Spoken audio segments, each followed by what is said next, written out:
안녕하십니까. 예, 이번 시간에는 임재록 교재 54쪽부터 보겠습니다. 그 임재 스님의 상당 법문인데요. 법당에 올라서서 그 제자들에게 문제를 제시해 주고 있습니다.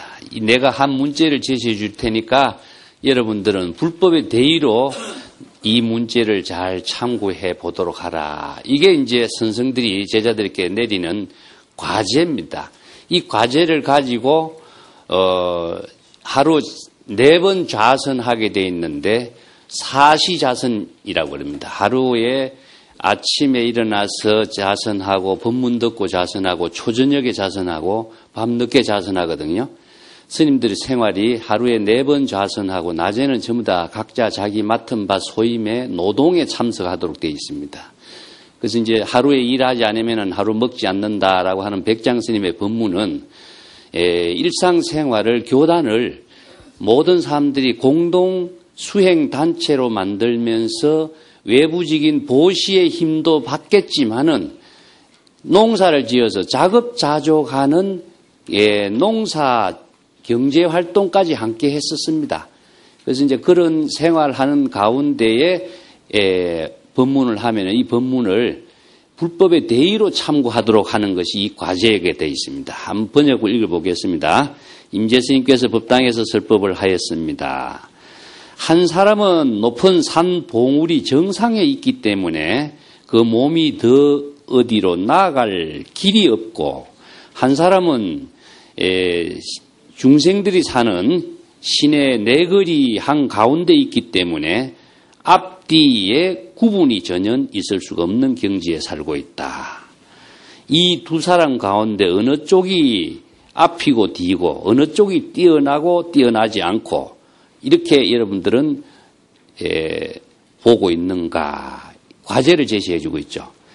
그 나머지는 이제 앞은 유마일이고 뒤는 부대사라고 말하지 마라. 마지막에 한마디 코멘트를 붙여놨어요. 참고하는데 불법의 대의로서 중생심으로 참고하지 말라 한 말이죠. 그래서 오래 써서 내 법문 듣느라고 애썼다. 마지막 인사까지 하고 있습니다. 여기에 항상 선생들의 질문은 불법을 대의로서 참고해야만이 참선 수행이 되고 불법의 지혜와 인격을 구족하는 공부가 됩니다. 불법의 대의를 무시하고 내 마음대로 생각하면은 전부 중생심에 떨어지게 돼 있어요. 그래서 한 사람 1인인데 1인은 무엇이냐 하면은 선에서 말하는 1인은 무의진인과 같이 독자적인 경지를 이룬 사람, 그런 의미입니다. 그냥 보통 일반 사람이란 뜻이 아니고 1인이라고 하는 말을 쓸 때는 그냥 한마디를 쓸 때도 불법의 지혜를 체득한 독자적인 안목을 갖춘 사람, 이런 뜻입니다. 한 사람은 고봉정상이라고 그러죠. 고봉정상이라고 하는 말은 불교에서 선에서 쓰는 말은 무엇이냐면 백척간두와 같은 뜻입니다. 백척간두라는 것도 긴 장대 끝이란 뜻이죠. 백척간두에 진일보하라, 이런 이제 선생의 유명한 법문이 있습니다. 그 인간이 수행 생활에서 더 이상 오를 수 없는 최고의 경지를 고봉정상, 산 꼭대기, 이런 표현을 씁니다. 그 다음에 백척간두 같으면 긴 장대 끝이죠. 여기서 이제 수행 기간을 해서 수행의 과정을 거쳐서 최고의 깨달음의 경지를 백척간두. 그래서 이것을 깨달음의 세계라고 이렇게 중국인들의 언어로서 새롭게 주장하고 있습니다. 그래서 한 사람은 깨달음의 경지에 있기 때문에 더 이상 어느 방향으로 나아갈 수가 없죠. 장대 끝에서. 그런 깨달음의 경지에 있는 사람이고, 한 사람은 십자가두라, 이런 말씀입니다. 십자가두라고 하는 말은 저작거리란 뜻이죠. 중생들이 살고 있는 이 현장, 생활 현장을 십자가두라 그러는데, 시부도에 보면은 불법을 깨달아서 포대화상이 저작거리에 나아가서 중생들에게 포대에다가 온갖 물건을 다 가지고 중생이 필요한 물건을 다 제공해주는 이 법문에 행화하는, 포교하는 모습을 그렇게 그리고 있는데, 십자가두 사거리에 가면은 앞뒤가 없는 것이죠. 그래서 이제 깨달음의 경지와 한 사람은 교화하는 경지, 이 두 개를 지금 이야기하고 있습니다. 한 사람은 깨달음의 경지에 있고 한 사람은 중생을 교화하는 경지에서 삶을 살고 있는데 어느 쪽의 사람이 더 훌륭하다고 여러분 할 수 있겠는가? 이것을 불법의 대의로 한번 참고해봐라. 깨달음의 경지에 있으면은 깨달음의 경지를 체득하는 것도 중요하지만은 깨달음의 경지에 머물면 어떻게 되죠? 주체가 형성되죠. 그래서 깨달음의 경지에도 머물지 말라라고 하는 것이 불법의 정신이에요. 그래서 건강경에서 무주, 무상의 실천을 이야기하는데 우리가 수행을 하면서 깨달음의 경지, 한 소식, 어떤 도를 넣기 위해서 이런 경지의 목적에 이르러서 목적에서 한 발자국도 벗어나지 못한다면은 깨달음의 경지가 결국 자기 자신을 또 죽여버리는 하나의 집착의 대상 경계가 되어버려요. 그래서 불법의 대의로 참고하라 하는 이야기죠. 그래서 한 사람은 깨달음의 경지에 있다. 한 소식을 얻었다. 한 경지를 이룬 사람이다. 그 깨달음의 경지에 사는 사람하고 또 한 사람은 깨달음의 경지를 벗어나서 십자가두, 즉 중생이 살고 있는 저작거리에 나가서 중생과 같이 화강동진한다 그런 말 쓰죠. 이걸 동사섭이라고 해요. 보살행으로서 중생과 똑같은 눈높이와 생활과 모든 삶을 함께 하면서 자신의 지혜와 인격을 목적의식을 하지 않고 내가 중생을 구제한다는 의식도 하지 않고 자신의 자기 본분사의 생명활동, 시절 인연에 자신의 일을 하면서 자연스럽게 중생들에게 불법을 가르치고 불법의 지혜를 함께 터득하고 인격을 구족하는 보살행을 하는 모습으로서 교화하는 것. 이것이 바로 보살행의 모습이죠. 그 공자에도 그런 말이 있습니다. 우리 실내 공간에 난초를 처음 가지고 오면 난초 향기가 여러분 자연스럽게 느껴지죠. 그렇지만은 한참 있다 보면은 난초 향기를 느낄 수 없게 돼요. 왜 그럴까요? 예? 처음에는 난초 향기가 없는 공간에 난초 향기를 가져오면은 난초 향기가 새롭기 때문에 그것이 느껴지는데 한참 지내다 보면은 난초 향기를 느낄 수 없는 경지는 무엇이냐? 나도 그 난초 향기와 하나가 되어버리기 때문에 난초 향기를 대상으로 냄새로 맡으면은 차별 대상 경계의 주체와 객체가 나누어지지만은 난초 향기와 자기가 하나가 되었을 적에는 차별 대상 경계를 초월해서 그대로 생활이 돼버려요. 그렇기 때문에 난초 향기와 자기와가 둘이 아닌 경지가 돼버려요. 그렇다고 해서 난초 향기가 없어진 건 아니죠. 그만큼 이것을 불교에서는 훈섭이라고 합니다. 훈섭. 이게 성인과 훌륭한 사람과 같이 있으면은 그분의 지혜와 인격을 함께 나누는 훈섭이 자연스럽게 이루어지기 때문에 보살행을 하는 모습이 불법의 지혜로서 중생의 저작거리에 함께 살면서 자신의 좋은 보살도의 지혜를 내가 중생을 구제한다, 내가 너희들을 위해서 이 거리에 나타났다 이런 의식을 갖고 있으면 무엇이죠? 중생이 돼버려요.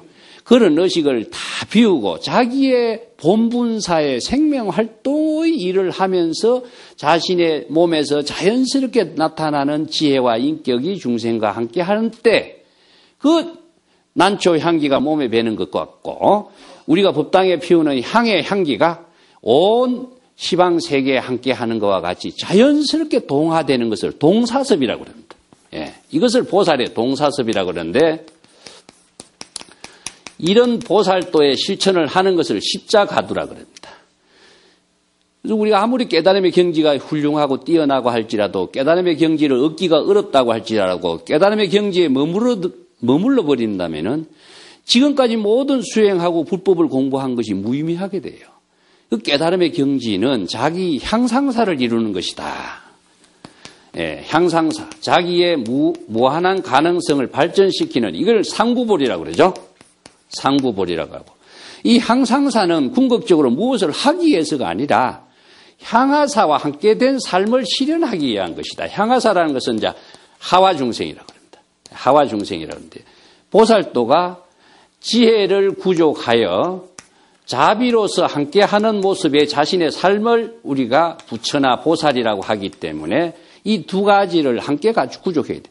그래서 깨달음의 경지에서 머물고 있으면은 향하사의 일을 할 수가 없죠. 아무리 자기가 훌륭한 경지에 깨달음을 체득했다 할지라도 자신의 모든 지혜가 모든 중생과 함께 할 때에 자신의 삶이 지혜로서 함께 빛을 발휘하는 것인데, 그래서 한 걸음 더 나아가라. 백척간두 깨달음의 경지에 수행하기 위해서 오르기도 어려웠지만은 여기에서 자기의 몸을 한 발자국 더 나아가도록 해야 된다. 어디로 나아가느냐? 허공으로 몸을 날려라.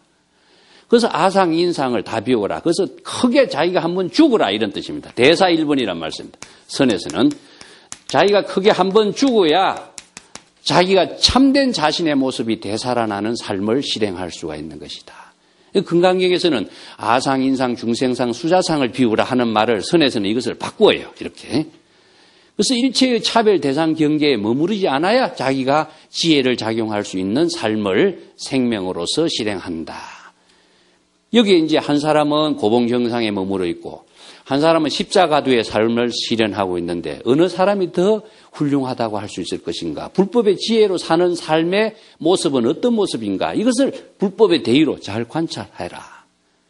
그러면서 이제 중생심으로 보면은 야, 어느 쪽이 훌륭하고 어느 쪽이 좀 훌륭하지 못한가?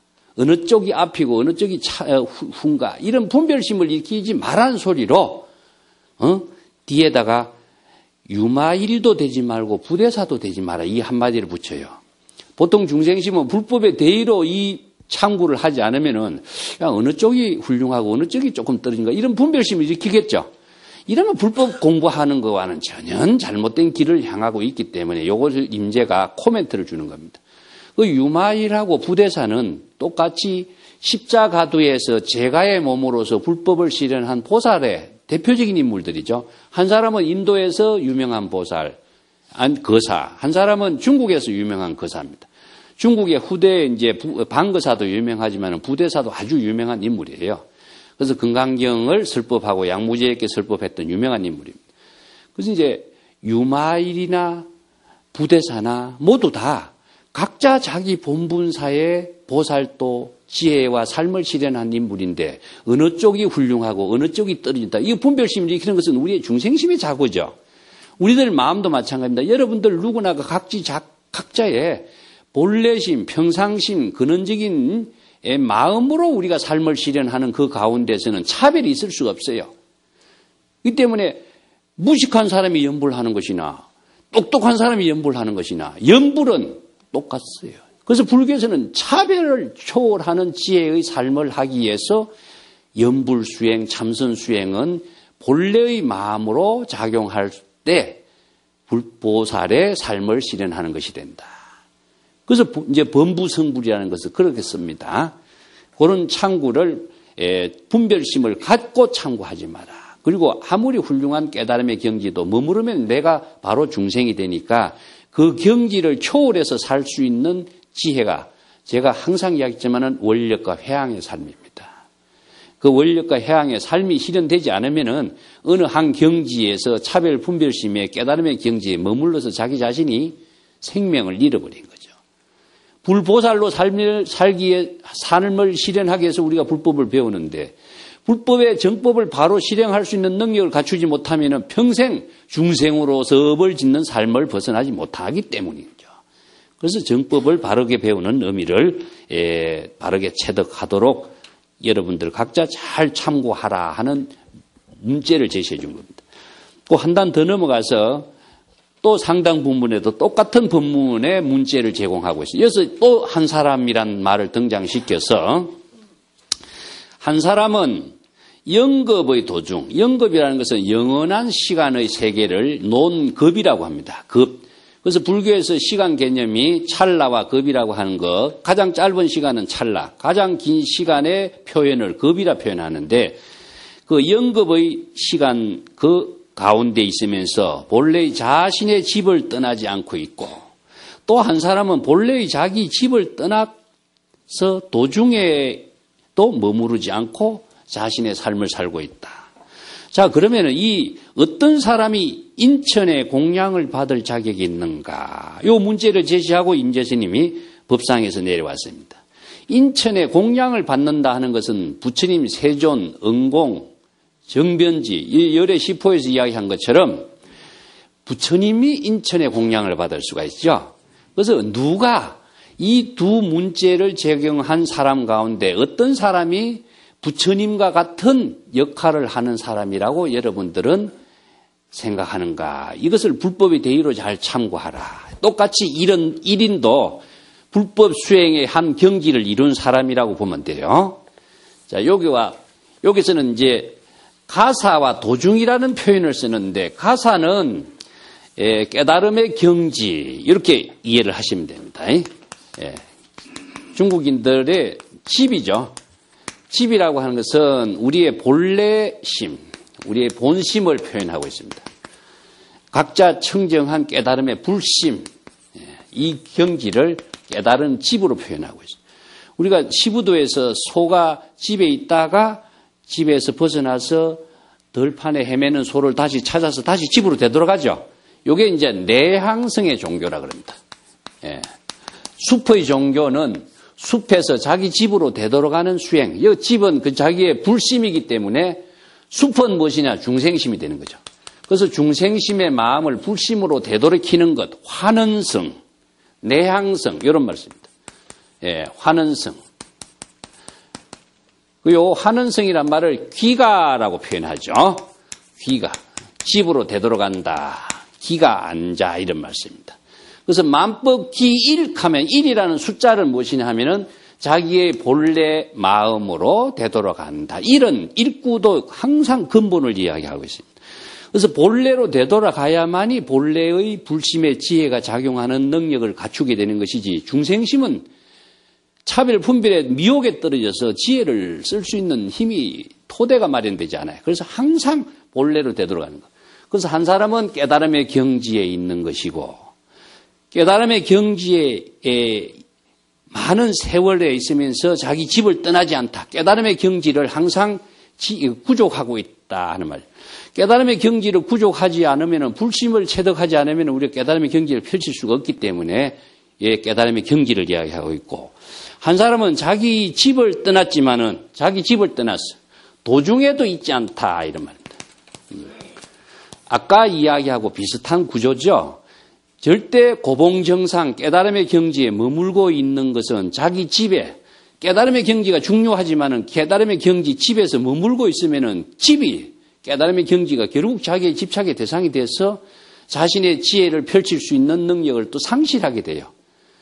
뒤에 구절은 무엇이냐 하면은 깨달음의 경지도 초월하고, 자, 깨달음의 경지도 초월하고 도중에도 있지 않다. 이것은 집도 벗어나고 길에도 머무르지 않다 하는 것은 지금 여기 자기의 본분사의 생명에다가 자신의 삶을 실행하고 있는 모습이다. 이런 표현인데, 이것은 불법 사상으로 한번 보겠습니다. 불교의 시간관과 공간관이 있는데, 가장 긴 시간하고 가장 짧은 시간을 찰나와 급이라고 이야기했습니다. 그런데 우리가 법성계에서 보면 일념 즉시 무량급이라고 쓰죠. 그래서 일념이라는 것은 찰나 한 생각이라는 가장 짧은 한 생각이 무량급 수없이 긴 시간과 같다. 그래서 이제 일적 함철학에서도 다 시간적으로도 찰나가 일념이 즉 바로 무량급이라는 거 똑같아요. 이 적이라고 하는 것은 불이란 뜻입니다. 불이. 그래서 불교의 세계관을 시간적으로는 찰나와 급을 두고 있는데, 그걸 상징적으로서는 하나의 원상을 그려봅시다. 원상을 그리는 것은 시간을 표현하는 하나의 상징적인 거예요. 그 시작과 끝이 없죠. 그래서 무시무종이라, 시작과 끝이 없는 것은 무엇이냐, 이걸 급이라고 그래요. 시작과 끝이 없기 때문에 한 생각 한 생각에 일념이 무량급이 되는 것이고, 여기에 공간적으로 남은 것을 시방이라고 그러는데, 그래서 불교의 법계를 시간과 공간으로 나누고 있습니다. 지금이라는 시간은 바로 시간을 말하는데, 이걸 3세는 바로 지금과 연결돼요. 삼세라고 하는 것은 시간을 대상으로 인식하면은 내가 삼세라는 그 시간의 차별 분별 속에 살고 있는 존재가 돼요. 시간이라는 것은 여러분들이 우리가 세 가지로 이야기할 수가 있는데, 자연의 시간은 무엇이냐 하면은 계절의 변화를 우리가 자연의 시간이라고 그럽니다. 낮 해가 뜨고 지고 사철 사계절의 변화가 일어나고 또 싹이 피어서 열매를 맺고 하는 이건 시간적인 과정의 자연의 시간. 두 번째는 물리적인 시간은 무엇이냐 하면은 우리가 여러분 시계 차고 있죠. 이 자연의 시간의 모든 사이클에 맞춰서 시간을 분, 초 단위로 측정해서 과학적으로 모든 사람들이 그 시간을 같이 인식할 수 있는 시간 체계를 제시하는 것이 물리적인 시간이라고 합니다. 그 다음에 또 하나의 시간은 무엇이냐? 불교에서 제시하고 있는 시간은 의식의 시간입니다. 의식의 시간.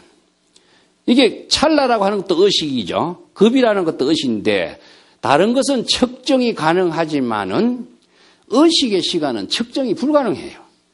그래서 약속 시간을 한참 기다리면 어떻습니까? 지루하죠? 그러면 이거 뭐야, 일념이 무례한 것 같이 생각하고 하루가 여삼추다 뭐 이런 생각도 이 표현하는 말이에요. 생각의 시간이라는 것은 자기가 의식의 대상 경계에 따라서 의식하는 그 차이에 따라서 길고 짧은 것이 이루어져요. 그래서 불교에서는 급이나 찰나라고 하는 것은 시간으로서 의식의 시간이기 때문에 이것은 측정할 수가 없지만은 의식으로 인식하는 시간일 뿐인 거예요. 그렇기 때문에 이것을 뭐 물리적인 시간이라든가 자연의 시간이라든가 그런 차원으로서 접근하면은 불교를 신법의 종교를 현상법의 종교로 착각해버리는 문제가 생깁니다. 장소도 이것이 마찬가지예요. 지금 여기라고 하는 시간을 불교에서는 시방이란 말로 표현하는데 이것을 원상 안에 들어있는 공간입니다. 이것을 전부 다 합쳐서 법계라고 이야기합니다. 불교에서 이야기하는 법을. 모든 시방 3세에 포용되지 않는 것은 하나도 없는데 시방 3세가 시간적으로 공간적으로 일체 만물을 다 포용하기 때문에 이 만법이 어떻게 이루어지느냐? 연기법, 인연법으로 이루어지기 때문에 이 법을 불교에서는 법계라고 그래요. 이 법계의 삶을 우리는 함께 살고 있는 겁니다. 여러분들이 지금 여기에 우리의 삶이 이루어졌다 하지만 여기에 삶이라고 하는 것 자체가 법계와 함께하는 삶이에요. 그래서 여러분 연불을 한다든가 우리가 기도를 한다든가 하는 것이 단순한 일념의 불심의 지혜 작용이 자신의 불심의 지혜 작용 하나의 차별 경계로 떨어진 것이 아니라 일체 우주 법계의 재불 법신과의 함께하는 삶인 거예요. 그래서 향기와 소리라고 하는 것은 모습과 형상이 없기 때문에 우리가 감지가 안 되는 것처럼 하나 됐기 때문에 감지가 안 되는 것과 같이 일념으로 연불하는 모습도 이 우주 법계의 일체 중생과 함께해요. 그래서 부처님의 설법을 일체 중생을 구제하는 설법이라고 그래요. 그렇기 때문에 불교의 세계관을 시간과 공간으로 나누어서 이야기할 때 3세와 시방이라는 이야기하는데 3세와 시방을 인식하는 주체는 누구죠? 자기입니다. 예. 그래서 내 자기가 시방 3세의 우주 법계와 하나 된 삶을 살고 있는 것이지 자기 혼자 여기서 살고 있는 모습은 중생의 삶인 거예요. 그렇기 때문에 시방 3세 일체 중생과 함께 사는 삶을 실현하는 것은 궁극적으로 시간과 공간을 초월해야 돼요. 그런데 여기서 영원한 시간 속에 있으면서 자기 집을 떠나지고 있지 않다. 그러면 시간을 의식의 대상으로 하고 있으면은 이건 중생이에요. 그러니까 우리가 시공을 초월해서 이런 말을 쓰죠. 우리가 지금 여기 자기 본분사의 생명을 하고 있는 그 모습은 시간 공간을 초월해서 살고 있고 시간 공간을 초월해서 자기 본분사의 생명 활동이 내가 지금 어디에서 뭘 하고 있다는 것을 의식을 하고 있는 사람은 자기 본분사 생활을 하는 거 아니에요. 분위기나 파악하고 시간만 파악하고 살고 있는 중생이지 생명활동에 지혜를 펼치는 작용이라는 것은 불가능하게 되어 있어요. 그래서 여기에 뒤에는 자기의 본분사의 생명활동, 자기 깨달음의 지혜작용을 집이라고 했고 이걸 자기 집이라고 그랬어요. 그 다음에 시간 공간을 초월해서 살고 있는 모습이 무엇이냐면 도중이라고 그래요. 도중. 그게 이걸 다른 말로 하면 시절인연이라고 그럽니다. 시절인연의 삶을 실현하면서 자기의 본래 모습이나 내가 지금 어디에서 뭘 하고 있다든가 자아의식이라든가 자기 몸과 육체에 대한 의식까지도 초월해서 지금 여기 시절인연의 다른 자기 본분사의 생명 활동을 하고 있는 그 모습, 이 사람이 바로 인천의 공양을 받을 수 있는 사람이다. 이 때문에 이 문제를 제시해 놓으면은 불법의 내일을 모르고 불법의 전체 사상을 모르면은 단순하게 사유하면은 참선 공부가 안 돼요.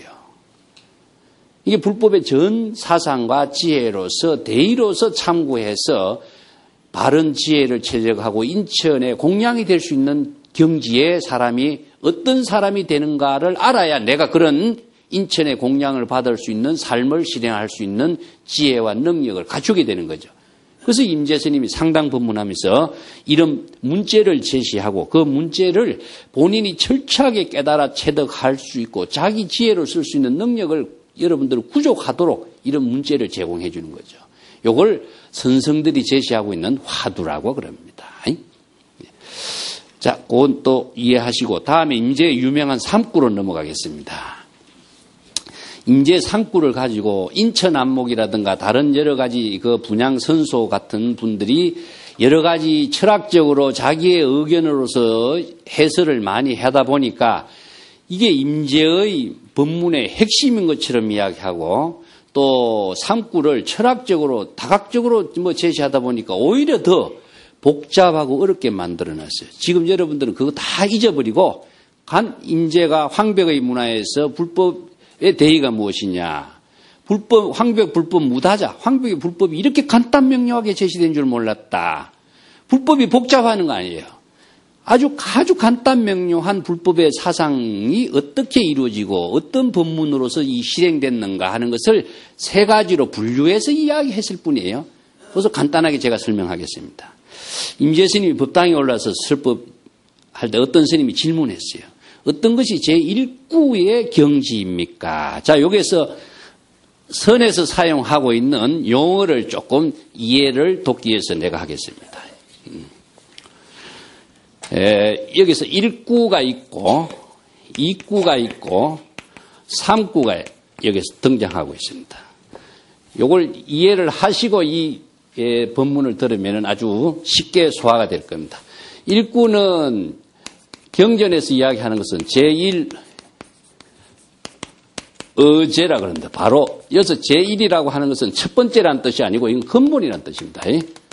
항상 제1은 근본의 의미를 두고 있어요. 제 근본의 의미를 무엇이냐면 고라고 표현합니다. 고불, 고심 이런 말을 쓰는데 이 고자도 근본의 의미입니다. 선어록을 잘못 읽다 보면은 F처 이렇게 하면은 F처가 있으면 세부처도 있어야 되잖아요. 그죠?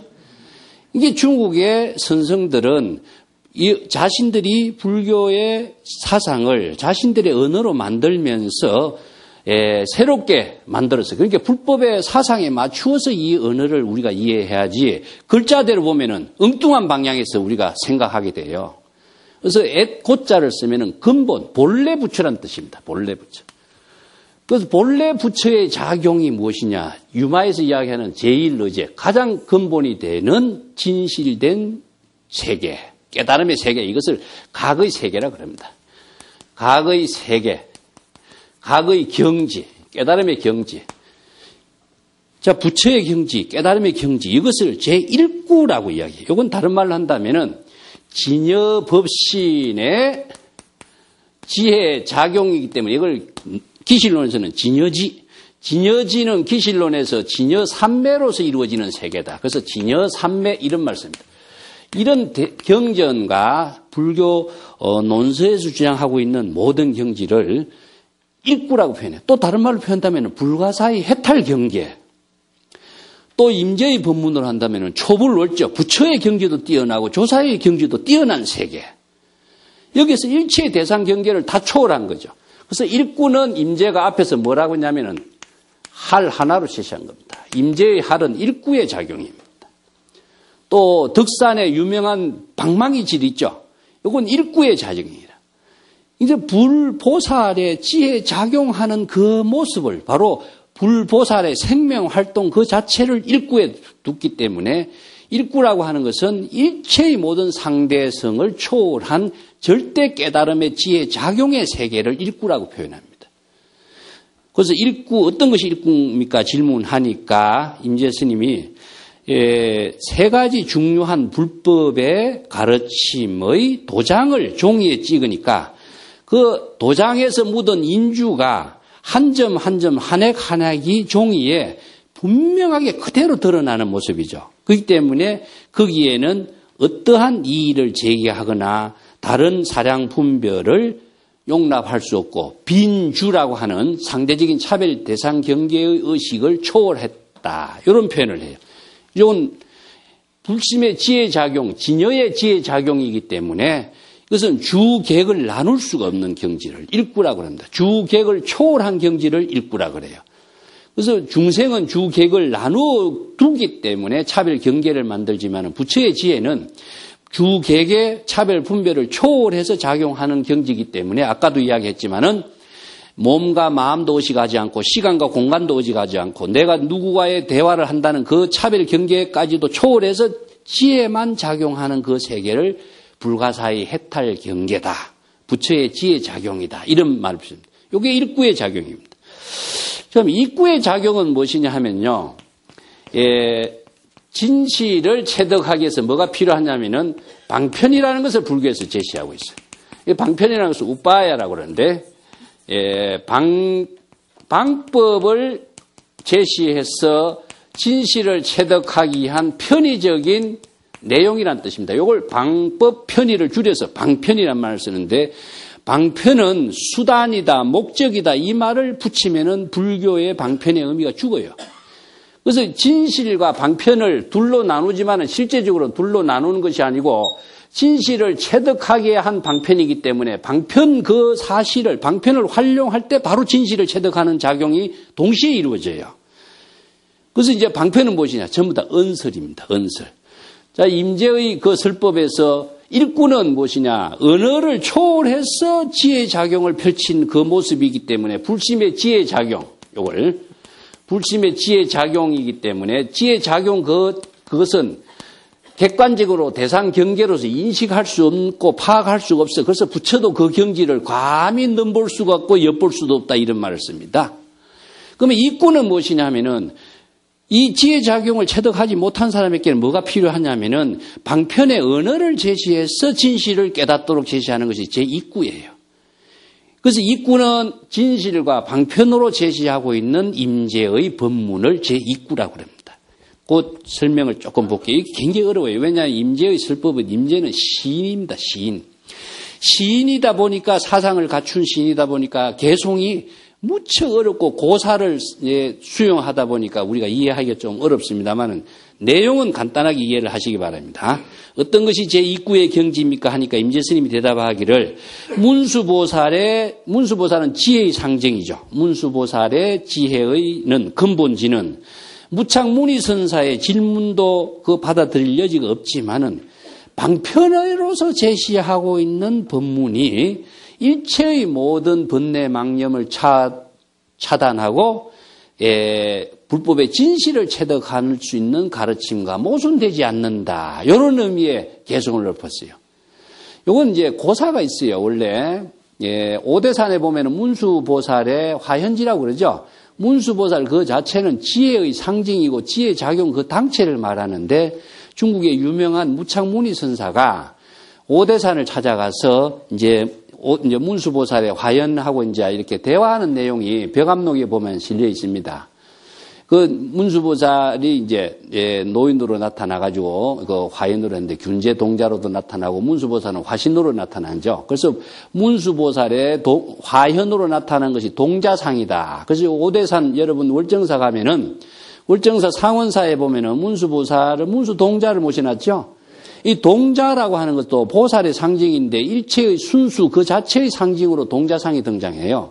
균제동자, 문수동자 또 시부도에 보면은 그 목동이 등장하죠. 그래서 순수 그 자체는 무엇이냐? 일체의 불심에 작용하는 그 순수 그 자체를 상징한 거예요.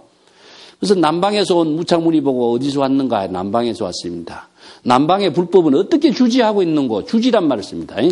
불교에서는 이것은 이제 우리가 오늘 사찰을 경영하고 있는 사람들도 주지라고 그러는데 원래 선언청교에서는 주지는 불법을 지니고 불법을 설하는 사람을 주지라고 그럽니다. 그러고 행지라고 하는 말이 있어요. 불법의 지혜를 구족하고 개정의 사막을 구족해서 삼업을 청정하게 삶을 실현하는 후대한 인격적인 삶을 실현하는 것을 행지라고 그럽니다. 그래서 행지와 주지란 말을 쓰는데 건강경에서는 수지란 말을 쓰죠. 불법의 가르침을 방편 법문으로서 바로 불법의 지혜를 체득할 수 있도록 하는 공부를 수지라고 그럽니다. 그래서 지닌다 하는 것은 자기 자신이 마음대로 활용할 수 있는 능력을 구족하고 있다는 말과 같은 의미예요. 그래서 남방에는 어떻게 불법을 주지하고 있는고, 어떻게 불법을 깨달아서 자유자재하게 불법의 생활을 하고 있는가, 이런 질문하니까, 요새 남방의 스님들은 계율을 많이 안 지킵니다. 이렇게 하니까, 남방의 사람들은 얼만큼 많은 수행자가 모여있나, 300명도 모여있고 500명도 모여서 수행하고 있습니다. 이런 대답을 해요. 그럼 이제 남방의 이야기는 들었고, 그러면은 여기 이곳에 문수보살이 살고 있는 이곳에는 불법을 어떻게 주재합니까? 하니까 범부와 성인이 함께 살고 용과 뱀이 함께 살고 있지, 이런 이야기합니다. 이건 일체의 모든 차별 대상 경계를 모두 초월해서 살고 있는 깨달음의 경제의 살림살이하고 있는 곳이다, 이런 이야기예요. 그러면 대중이 얼마나 살고 있습니까? 하니까 전삼삼 후삼산이다, 이런 말씀. 유명한 전삼삼 후삼삼 이런 말을 씁니다. 그래서 이걸 가지고 선문답에서도 많이 이야기하고 있죠. 그래서 전후라고 하는 차별 경계는 두지만은 전과 후를 똑같이 3으로 만들었기 때문에 1여가 되는 겁니다. 아시겠죠? 그래서 앞과 뒤가 차별이 없는 경계다. 이것은 일체의 만법과 하나된 깨달음의 경지에 살림살이를 하고 있는 곳이다, 이런 의미예요. 그래서 앞은 3이고 뒤도 3이고 이걸로 갖고 아무리 생각하고 불법의 지혜로 참고하지 않고서는요, 내 생각을 한다면 온갖 생각 다 할 수 있어요. 삼남만상도 그리고 환경도 만들어낼 수 있지만은 그것은 불법 공부와 참선 공부에는 전혀 도움이 안 돼. 그래서 불법의 지혜로 참고하는 공부를 하기 위해서 전삼삼 후삼삼이라 쓴 것이다. 그래서 일체의 모든 법계와 더불어서 일체의 차별 세계를 초월한 경지에서 살림살이하고 있는 불법을 주지하고 있는 곳이 이곳이다. 그 대답을 하고 있는 유명한 대화인데, 여기에 대화가 무착무니선사에게 문수보살이 방편의 언어로서 사용하고 있죠. 이것을 지금 임재가 인용해가지고 문수보살이 방편의 언어로서 지혜를 체득하고 불법의 진실을 체득할 수 있는 법문이 어때 방편의 언어 그 자체가 바로 불법의 진실과 다를 수가 있겠는가. 이게 제2구다. 그래서 2구의 법문은 진실과 방편을 체득할 수 있는 임재의 법문의 특징이다. 이걸 이야기하고. 그러면 어떤 것이 제3구입니까? 한 질문하니까 무대 위에 꼭두각시가 이렇게 여러 가지 연기를 하고 있지만은 모두 무대 뒤에서 그 꼭두각시 인형을 조종하고 있다는 사람이 있다는 사실을 잘 알아야 된다. 이 중생의 모습이에요, 이거는. 그래서 중생은 무대 꼭두각시 모습만 보지 꼭두각시 뒤에서 꼭두각시를 조종하는 존재가 있다는 사실을 망각하고 있는 거예요. 이건 뭐냐면은 중생은 자신의 모든 지혜를 살고 있는 삶의 주체자가 자기의 근본 본래인이라는 사실을 알아야 되는데 그걸 모르고 경계, 눈앞에 보이는 경계와 사물에만 집착해서 탐지지 삼독이라든가 오용락에 빠져 있다. 그렇기 때문에 중생을 삶을 살고 있는 것이다 하는 거예요. 그렇기 때문에 이 삼구에서 깨닫지 못하는 이런 모습의 중생을 위해서 바른 법문을 제시하도록 하는 것. 그래서 환경에서 일체의 모든 법은 마음이 조작한다 그랬죠. 이 마음이 자기 삶을 만드는 주체라는 사실을 깨닫도록 해줘야 된다 하는 것인데 그 뒤에 구절 보면요. 요거 똑같은 내용을 가지고 한 구절 더 다르게 설명해 놨습니다. 요 임재상구는 뒤에 65페이지까지 같이 이해를 해야 됩니다. 그래서 선사가 여기에 대해서 날마다 결론을 내려줘요.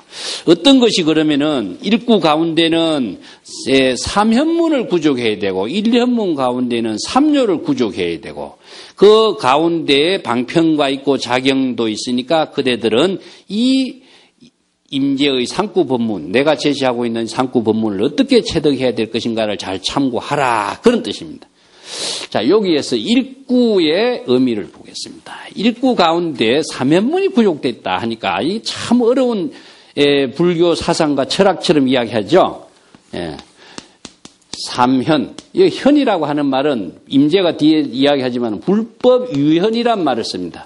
불법은 아주 유연하다. 유연이란 말은 다른 말이 아니고 공이란 뜻이고 청정하기 때문에 일체의 흔적과 자취를 남기지 않는 말을 유연이라고 그래요. 그래서 이게 일구의 사면은 무엇이냐 하면은 채상용이라고 이야기할 수 있는데 채는 무엇이냐? 법신입니다. 법신이고 보신이고 화신이 작용해요. 이걸 이제 상구로 이야기하는데 일구의 할 한마디의 할 하는 그 일구의 작용 속에는 법신, 보신, 화신의 작용이 삼신이 일체가 되어서 작용하고 있는 모습이다 하는 겁니다. 왜냐하면 우리가 불법의 지혜작용, 불심의 지혜작용을 펼치는 사람이 불법의 지혜가 없이 지혜작용을 펼칠 수가 없는 거죠. 이것을 채상용에다가 맞추어서 법신, 보신, 화신의 지혜작용이 일구 가운데 작용하고 있기 때문에 이걸 사면문을 구족하고 있다라고 이야기합니다. 그 다음에 한 일현문 가운데에는 또 삼요를 구족하고 있다.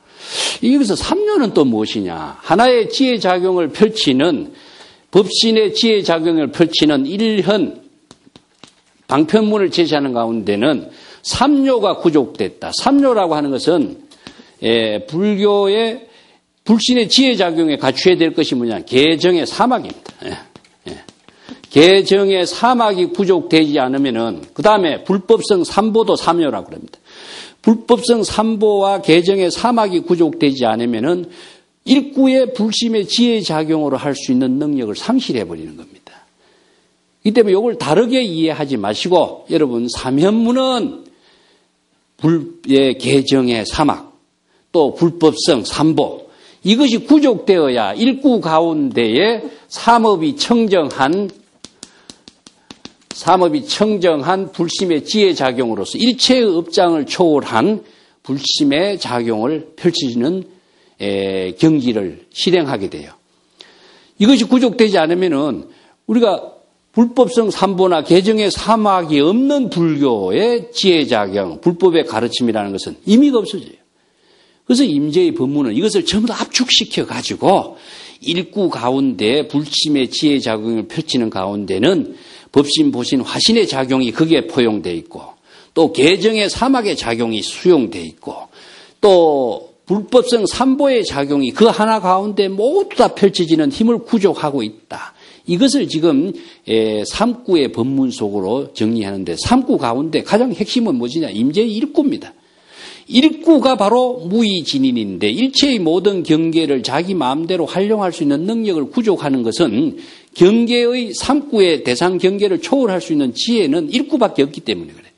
그래서 중국의 선성들이 나중에는 이제 일구를 중심으로 해서 모든 법을 일전어라고 합니다. 일전어. 일전어란 말을 씁니다. 한마디의 말로서 한마디의 일구의 지혜를 통해서 깨달음으로 전향하고 불심을 체득할 수 있는 한 가지의 방편의 법문. 그래서 일전어, 일구 이것이 바로 진실을 체득하고 불심의 지혜작용을 실행하는 가르침의 법문의 핵심이다. 여기다 초점을 두는 겁니다. 그래서 일구의 법문의 핵심이 되는 것이지 삼구라고 하는 것은 이것을 분류한 것, 임재설법을 분류한 것에 의미를 두고 이해를 하시면 됩니다. 자, 오늘 이야기 이것으로 마치겠습니다.